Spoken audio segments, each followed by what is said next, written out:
Ranger Dave, and I am coming to you live today from underwater Anacapa Island. This is part of Channel Islands National Park and also Channel Islands National Marine Sanctuary. Now, Bonnie, I understand that our students from St. John's have been studying the geography of the Channel Islands. Is that correct? Yes! That was a test question just to see if you were there, because we're going to have an interaction today live from this beautiful underwater part of this national park, and I'm actually in a forest. And can someone in the audience, why don't we have everybody just shout out, what kind of forest am I in today? Kelp forest! Forest, that's right. Now, the kind of kelp that is down here, there are actually many kinds. And are you pointing over this way? Vahagan is going to show you, my cameraman. Let's swim over this way, and we're going to show you a strand of giant kelp. And this is actually the primary structure of this forest. Now, is this what you're used to seeing on land when you look at a forest, or does it look different? Different! And it looks different for a good reason. We're underwater, and underwater, the environment is different than on land, of course. And so the kelp itself, which is really a giant form of algae, has adapted perfectly to this fluid underwater environment. And one of the ways it's adapted is by having flexible, pliable stipes instead of having a rigid trunk like a tree on land. And that allows it to flow back and forth with the motion of the ocean. It also absorbs nutrients right out of the water, because in the ocean, unlike land, the nutrients are all around us, not down in the soil so much, or the sediment or the sand here. And there's one other really cool adaptation that kelp has. And Vahagan, if you can zoom in on this, it is, here's one of them right here, gas-filled bladders. These little bubbles, you might be used to seeing them on the beach, and you could pop them on kelp that is washed up onto the shore. And while Vahagan pans the camera up to the surface, let me ask if someone knows, Bonnie, maybe someone can give us a guess as to why kelp needs to be buoyed up to the surface.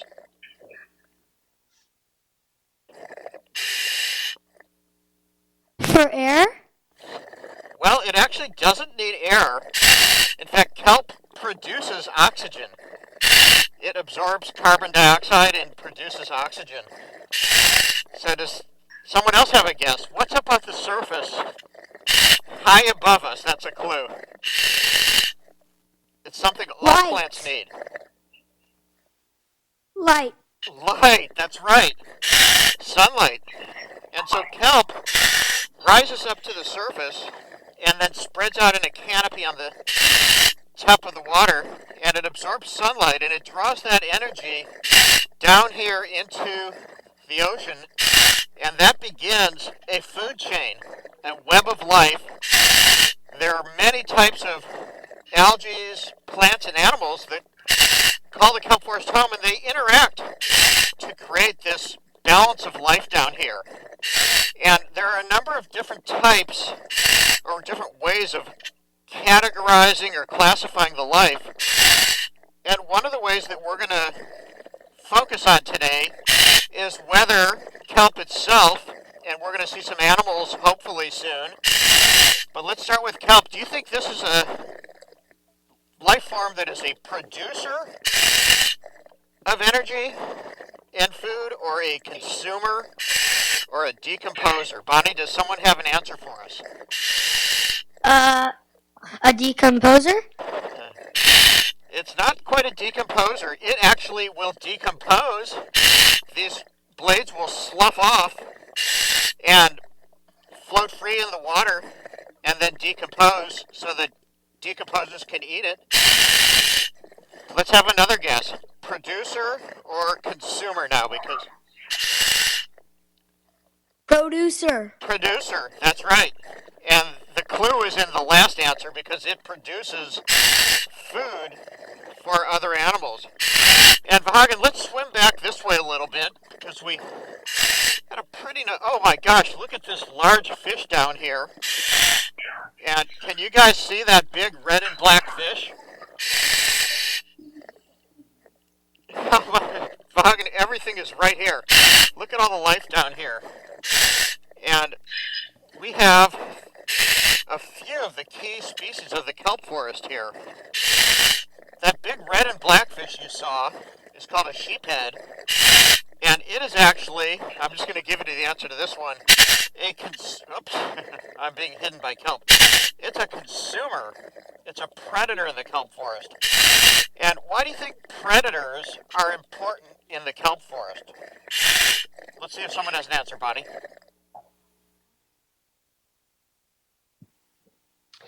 Because other bigger animals can eat them. Well, they'll eat other animals.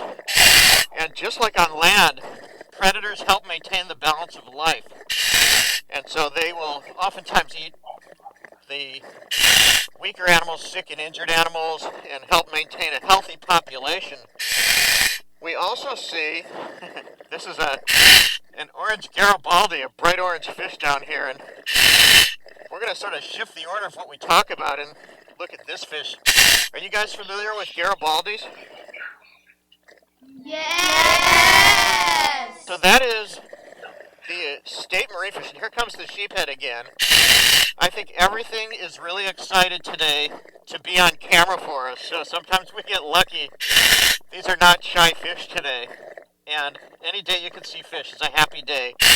So we're looking to get to see them today. And where did our Garibaldi go? It's moving around. Well, if you were to have a fish tank at home so that you could look at fish, would you rather have a bright fish like that Garibaldi, or would you rather have a dark gray fish that's not as pretty to look at? A light fish. Yeah, something that's pretty. Bright orange is a pretty color, and people like it. And actually, when Garibaldis are babies, they're not just orange. They're orange with translucent, very bright blue spots, and they're really pretty fish. And so they were heavily collected by people who would sell them to people who have aquariums. And that caused them to be taken out of the web of life down here.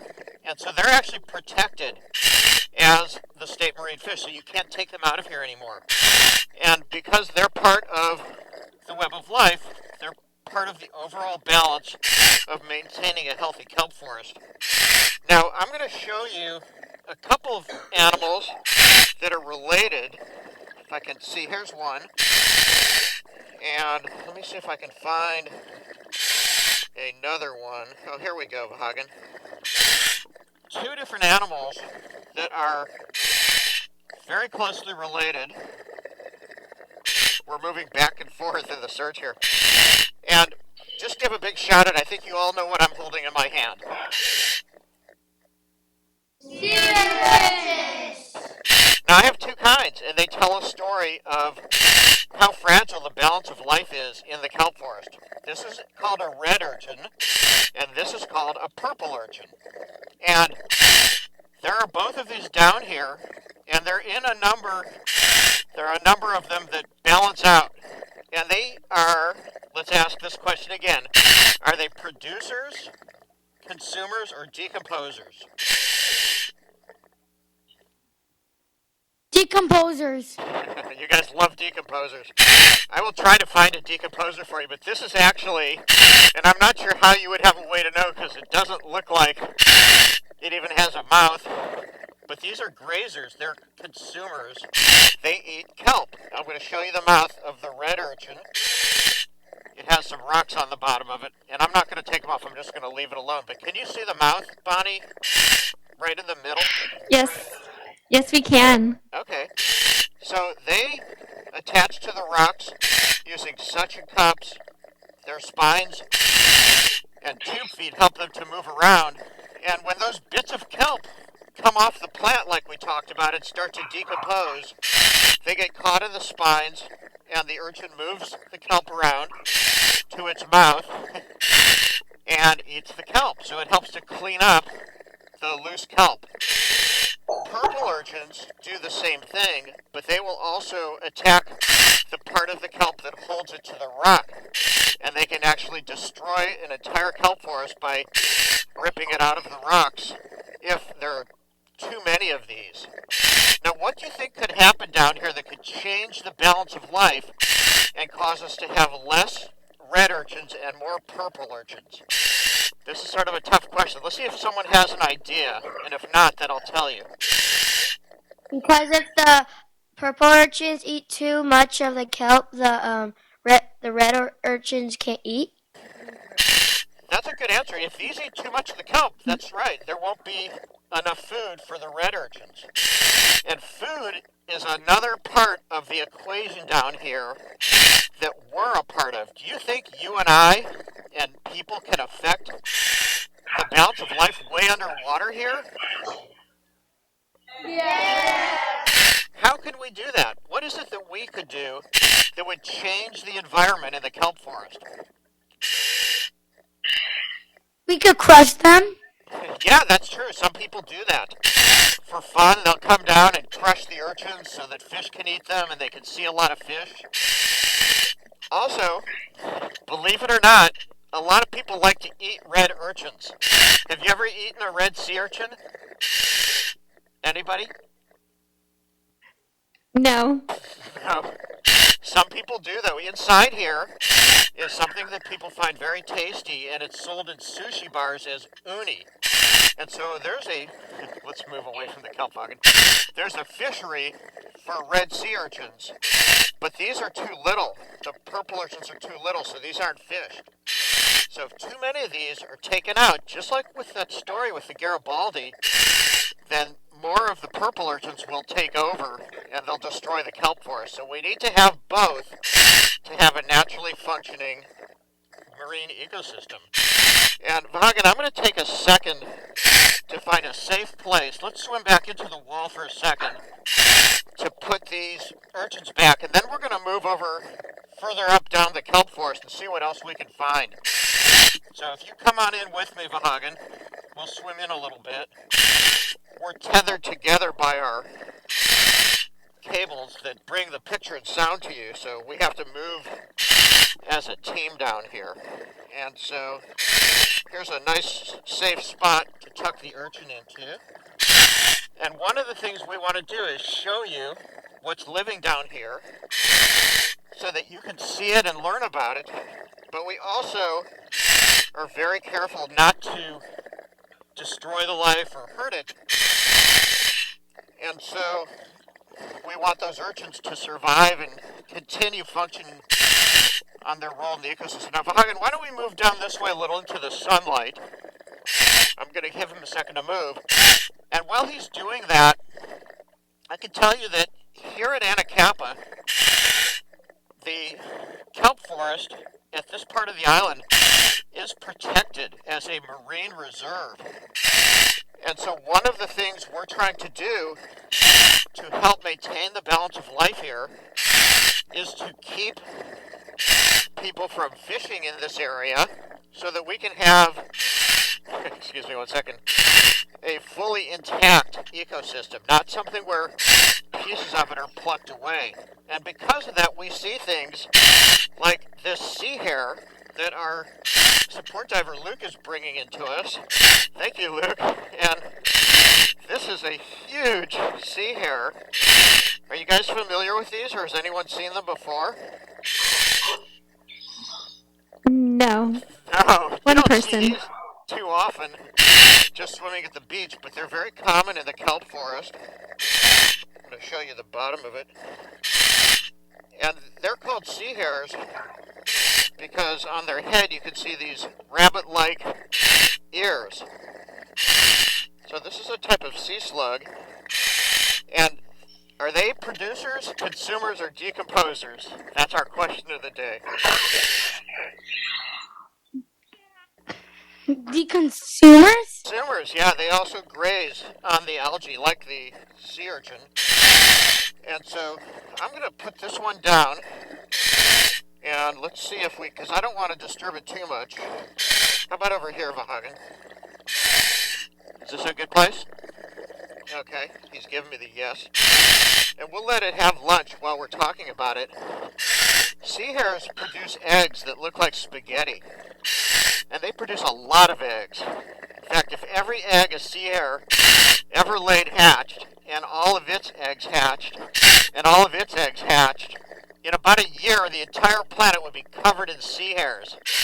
But of course, all those eggs don't hatch, and all the young ones don't survive. That's part of the food source here in the ocean. And they're also protected here in the marine reserve. So, protected areas is one way that the National Park Service and other government agencies are trying to protect the diversity of life in the kelp forest. But what are some things that you can do yourselves to help protect the ocean environment? And a clue is that there's some of the same things you can do on land to protect the land environment. Bonnie, do we have a couple few guesses as to things that the students can do?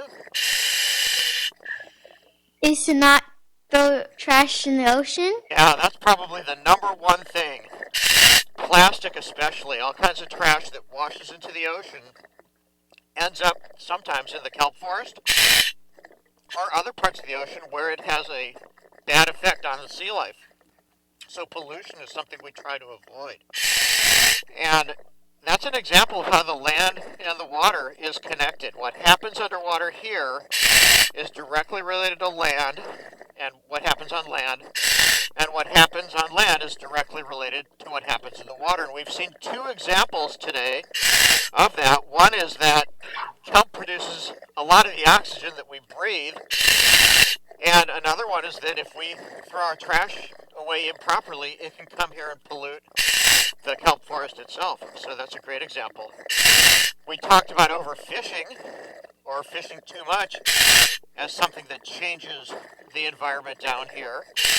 And there's a third thing that I'll tell you about that has had an effect even this year, especially this year, on the kelp forest. And it's climate change. And as the climate changes, either naturally or through human actions, and both of those things can happen, it changes the conditions down here. Now, right now, it's fairly chilly, as I mentioned. It's about 62 degrees. But just a week ago, it was almost 10 degrees warmer in the water here. And kelp thrives in 62-degree water, but it doesn't survive very well in 72-degree water.